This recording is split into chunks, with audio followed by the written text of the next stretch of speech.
Bonjour à tous, vidéo sur les récurrences aujourd'hui. Donc, je pose une suite ici définie par récurrence, justement. Premier terme u0 égale 3, relation de récurrence, un plus 1 est égal à 3 demi de un moins 1. Je vous propose de démontrer que pour tout n, un est supérieur ou égal à 3.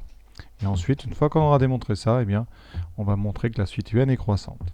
Alors, comme d'habitude, vous voyez, j'ai déjà mis initialisation, hérédité, conclusion. Grand classique quand on raisonne par récurrence. Initialisation, on regarde bien la propriété. Ici, on nous propose de montrer que pour tout entier n, un est plus grand ou égal à 3. Donc l'initialisation, on l'a fait en 0. Donc ici, au rang n égale 0, on va regarder ce qui se passe. U0 vaut 3.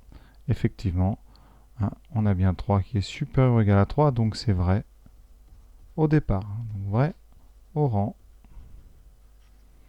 n égale 0. Donc maintenant, on passe à l'hérédité. L'hérédité, on va donc supposer que pour un certain entier k, on a la propriété vraie, c'est-à-dire uk est supérieur ou égal à 3. Quel va être mon objectif? Toujours avoir l'objectif sous les yeux. L'objectif, c'est de montrer que uk plus 1 est supérieur ou égal à 3. Alors ici, dans le cas des suites récurrentes, un conseil, on part de uk plus 1. Et on utilise la relation de récurrence qui est donnée dans le texte. Ici. On l'applique pour n égale k, ça nous donne uk plus 1 égale 3 demi de uk moins 1. De toute façon, pour l'instant, on n'avait pas grand-chose d'autre à faire. Et c'est là, ici, qu'on va utiliser l'hypothèse de récurrence. Parce que, on sait que uk est plus grand que 3. Et ici, on a 3 demi de uk moins 1. Donc, on va faire des encadrements, en tout cas des inégalités qu'on va manipuler. Donc, on part de uk plus grand que 3. Et on va reconstruire ici uk plus 1. Donc, il va falloir faire apparaître 3 demi.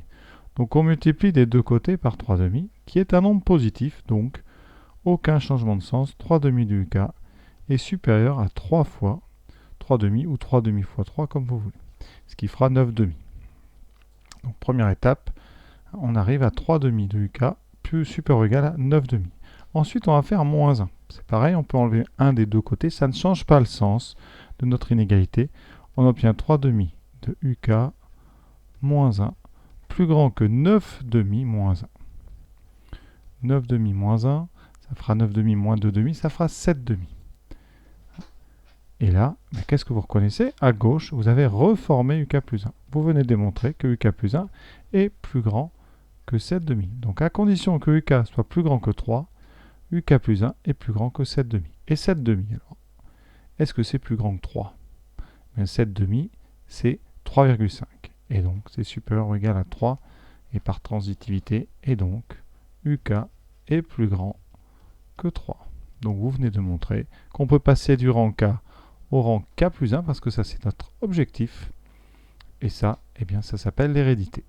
Donc, la propriété est héréditaire. Et vous avez fini. Le reste, c'est de la rédaction héréditaire. Conclusion. Donc en conclusion, comme d'habitude, vous dites l'initialisation est vérifiée. Initialisation, elle est vraie. Pour n égale 0. Hérédité, ok. Et donc, on a démontré par récurrence que quel que soit n appartenant à n, un était supérieur ou égal à 3. Évidemment, vous, sur votre copie, si vous avez le temps, vous soignez la conclusion un petit peu plus que moi. Mais vraiment, les profs, en général, sont assez larges sur la conclusion. L'important, c'est quand même que vous ayez bien fait l'initialisation et l'hérédité. Le reste, un petit peu du blabla. Mais il faut bien qu'on comprenne que vous, quand vous l'avez fait, vous avez compris que l'initialisation et l'hérédité étaient faites. C'est pour ça, quand même, qu'il y a un moment, il faut vraiment marquer la propriété est héréditaire, l'initialisation est bonne, qu'on comprenne bien que vous avez fait le travail.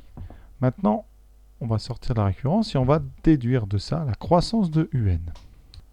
Pour étudier la croissance d'une suite, on doit trouver le signe de un plus 1 moins n. Pourquoi? Avant qu'on fasse les calculs, pourquoi est-ce qu'on a besoin du signe? Parce que si vous trouvez que c'est positif, regardez, en transformant, vous aurez montré que un plus 1 est strictement plus grand que un. Et si c'est négatif, eh bien vous aurez montré que un plus 1 est strictement plus petit que un plus 1 strictement plus grand que ça veut dire que vous avez une suite strictement croissante. Ici, une suite strictement décroissante.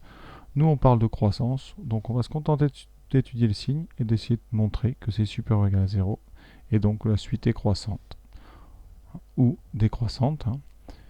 Donc, vu la question, on déduit la croissance, elle est croissante.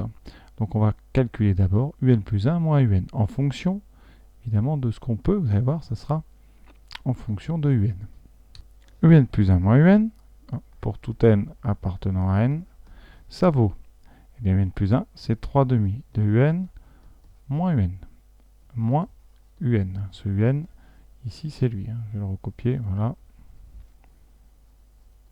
Donc des un, vous avez 3 demi moins 1. Il vous en reste donc 3 demi moins 2 demi, 1 demi de un moins 1. Alors maintenant, on va essayer d'étudier le signe. Qu'est-ce qu'on sait? On sait, et on vient de le montrer, que n est supérieur ou égal à 3. Donc, on multiplie par 1 demi de n est donc plus grand que 3 demi. On enlève un des deux côtés. 1 demi de n moins 1 est plus grand que 3 demi moins 1, ce qui donne 1. Conséquence, un. Donc, 1 demi de n moins 1 est plus grand que 1. Il est donc strictement positif. Conséquence, donc, on a montré, on a pour tout n entier naturel, un plus 1 moins un, strictement positif. Le strict, ça va être important parce que ça nous donne une précision. Et donc, ça veut dire que n plus 1 est plus grand que n, quel que soit n entier naturel. Et ça, c'est la définition d'une suite strictement croissante. Donc, n est strictement croissante. Alors, si vous voulez vraiment répondre exactement, on vous demande la croissance. Vous dites, puisqu'elle est strictement croissante, donc n est croissante. Voilà, donc exercice terminé. J'espère que ça vous a plu. En tout cas, c'était un exercice plutôt intéressant. N'oubliez pas, si vous avez des questions, n'oubliez pas, n'hésitez pas à les poser. N'hésitez pas à vous abonner. Et n'hésitez pas à en parler autour de vous. À très bientôt. Bonne fin de journée.